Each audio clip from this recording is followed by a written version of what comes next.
যেহেতু chief minister মুখ্যমন্ত্রীর meeting আছে প্লাস মমতা ব্যানার্জি আসছে, তার জন্য আমরা দুর্গাপুর ব্লক এবং টাউন প্লাস আমরা বোলপুর থেকে খয়রাসুল এদের নিয়ে আমি সুইত মলয় নারায়ণ হালদার যারা সব আছে বিশ্বজিৎ বসু সবাই মিলে এসে দেখে গেলাম।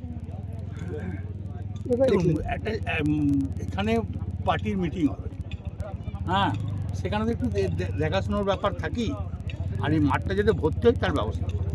কত লোক আশা করছেন? কত লোক আসে? 1.5-2 লাখ। এই কি বার্তা চাইছেন দিদির মুখ থেকে শুনতে চাইছেন আপনারা? একই বার্তা, আবার কি 11টা একই বার্তা। হাত ছাড়া আসন কি পুনরুদ্ধার হবে? 100 ওই আছে দাদা, আজকে একটা বৈঠক করলেন, সেই সেটা তোমার লোক নিয়ে বৈঠক করলাম। দুর্গাপুর ছিল, দুর্গাপুর টাউন ছিল, খয়রাসুল ছিল, খয়রাসুলের প্রত্যেকটি অঞ্চলের কর্মীরা ছিল। এখানকার আমাদের লিডার কেদার থেকে, উজ্জ্বল থেকে, কাঞ্চন থেকে, শ্যামল জ্ঞান থেকে সবাই ছিল। প্রার্থী ওদিকে রফিকুল তরুণ, ভাইস চেয়ারম্যান এবং টাউন প্রেসিডেন্ট সবাই ছিল, কাউন্সিলররা সবাই ছিল। দুর্গাপুর এবং খয়রাসুল ব্লকের সমস্ত নেতৃত্বকে নিয়ে আজকের বৈঠক। এখানকার প্রার্থীকেই দেখা গেল না বৈঠকে। আজ বোধহয় তারাপীঠে পুজোতে দেখলাম, আসবে ওর এলাকাও তো সবসময় আসবে, ও যখন ক্যান্ডিডেট হয়েছে। আজ তারাপীঠে দেখলাম পুজোতে।